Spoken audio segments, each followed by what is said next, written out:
Hi. So like Jason said, I'm a PhD candidate in the bioinformatics program here at UCLA, working in his group. And I'm going to be talking about ConsHMM, which is a novel method that we developed to annotate the human genome. And so some of you may have actually seen this before, so for all the familiar faces, bear with me. But so a little bit of background. The motivation for this came from what many of us study, which is disease-associated variants and how the majority of these fall in non-coding regions of the human genome, about which not as much is known as the coding parts. So obviously with coding mutations, we have a good framework for analyzing those in the context of genes, but not so much in non-coding human genome. So some of what's been used in those areas is stuff like functional genomics. So consortiums like ENCODE or Roadmap Epigenomics have aggregated a wealth of data, a wealth of genomic tracks of assays such as DNase or ChIP-seq or ATAC-seq, which have been used to to get more information about these regions. But another area has actually been comparative genomics, where some of you that are familiar with these names, such as FastCons or PhyloP, GERP, etc. So these are complementary sources of information about the sequence. They're not cell type specific, unlike the DNase assays or ChIP-seq assays. There's an increasing number of species available for which we have whole genome sequencing. Right now, UCSC provides an 100-way alignment of the human genome with 99 other species. They provide single nucleotide resolution, which is an issue. So resolution is an issue for some of these functional genomics assays. They've been incorporated as important features in metascores such as CAD, GWAVA, IGAN. These are all scores that have been used to prioritize disease-associated variants. But they generally represent conservation as a univariate score or a binary element of constraint. So the idea is that if something is constrained by evolution, then it's likely important, which is very intuitive and makes a lot of sense. And it's been shown by this paper recently that conservation has the greatest enrichment of disease heritability. But what I'm going to show next is that there are some limitations of the existing ways people have modeled these annotations, and we sought to improve on these. So for example, here I'm showing 2 regions on chromosome 22. Both of these, so these are PhyloP and FastCons, are both scores that show constraint on the human genome. So where you see high signal here, it means that there is high constraint. So these 2 regions seem to have similar signal in these tracks. But then when you actually look at the multiple sequence alignment that was used to generate these methods, so what I'm showing here, each line is a species with its DNA sequence, and where you have the dark green, it means that that particular position matches the human sequence. And so you can see that in both of these, even though the signal here is similar in both regions, the pattern in the alignment is quite different, where here you have these distal species aligning, and here you have these primates and more closely related mammals. So this looks kind of like an alignment artifact that isn't well captured by these binary measures of constraint. So I'm going to kind of spend a little bit of time, or a lot of the presentation, to explain how we've modeled constraint, and it's through using a multivariate hidden Markov model. So instead of saying that something is either constrained or not constrained, what we're proposing is that you have the human DNA sequence, and these are, that got cut off here, but these are observed emissions in other species. So in the multiple sequence alignment, if you imagine there were only 5 species, at each position, you could see something that aligns and matches the human sequence, which we're encoding with a check mark. It aligns to the human sequence in an alignment block, but it does not match it, or it just doesn't align at all, which we encode with this dash. So what we're proposing is that these observations that we see in the multiple alignment are the product of these hidden states that segment the human genome. So as an example, looking at this multiple alignment, we could see that state 1 is likely characterized by having a high probability of seeing primates align and matching, because that happens twice. High probability of seeing elephant not aligning and not matching, and so on and so forth. So each state is characterized by a combination of these species and the 3 possible emission probabilities. So similarly with state 2 would have a different profile, and so on and so forth.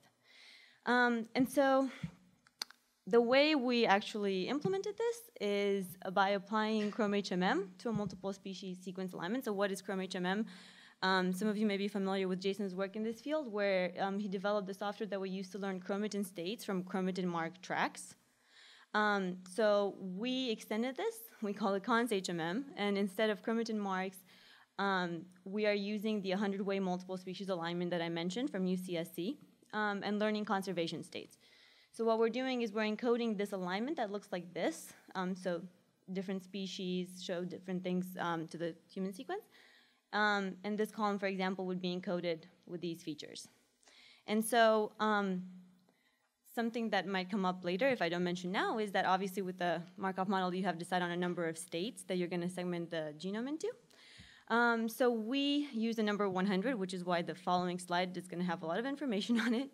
But these are the states that we've learned. So we are saying that there are 100 states.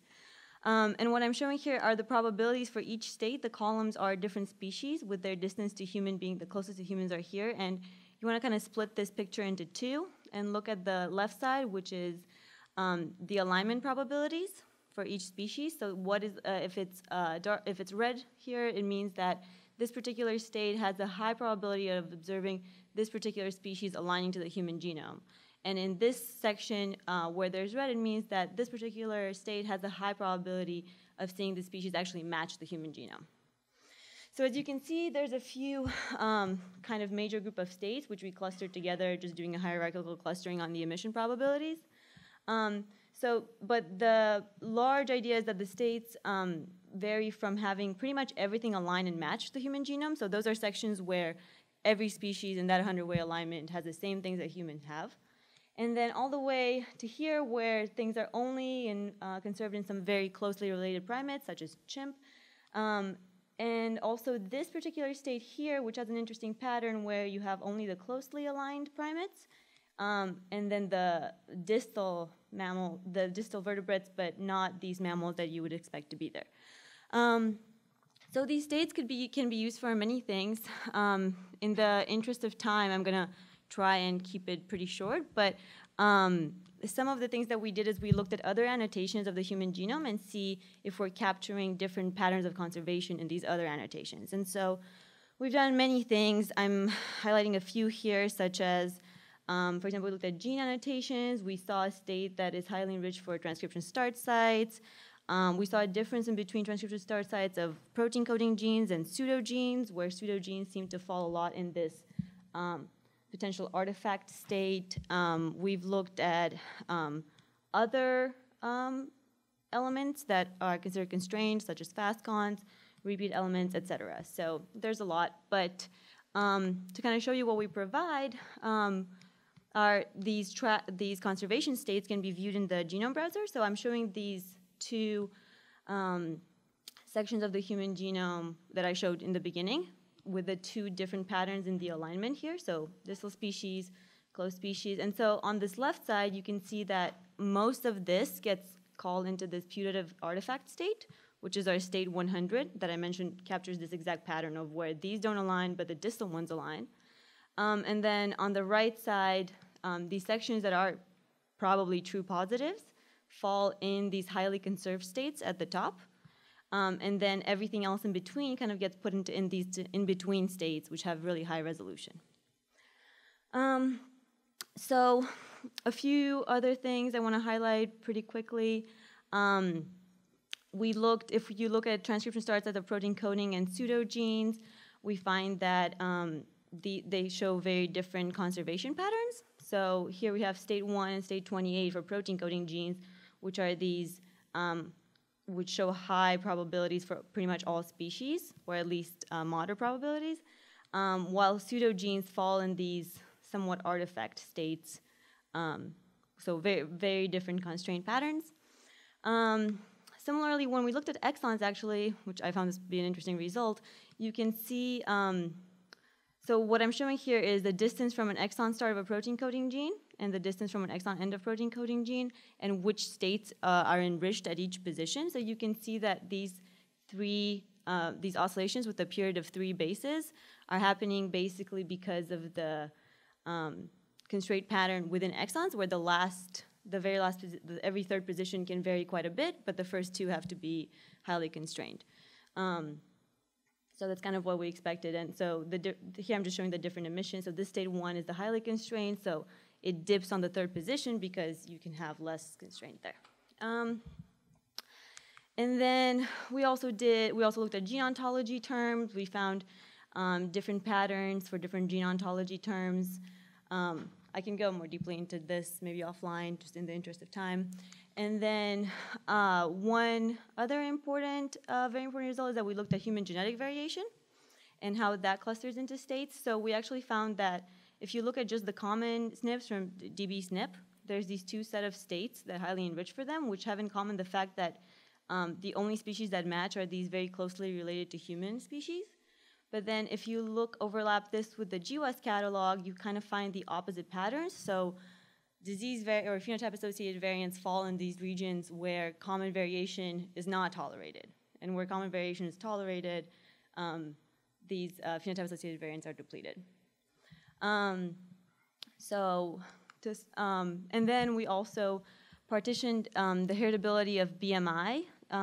So we ranked our conservation states based on median DNase enrichments to kind of try to provide an order of our conservation states for the most important for function in a way. And we found that the known constraint elements in the top 25 states, which is 75% of them, are highly enriched for heritability, but there are 25% of these known constraint elements that fall outside of the top 25% states, which are potentially false positives. All right, so to summarize, ConsHMM provides a higher dimension-based wise resolution representation of constraint compared to binary elements. We capture distinct patterns of enrichment of other genomic annotations, and we can help prioritize phenotype-associated variants, hopefully.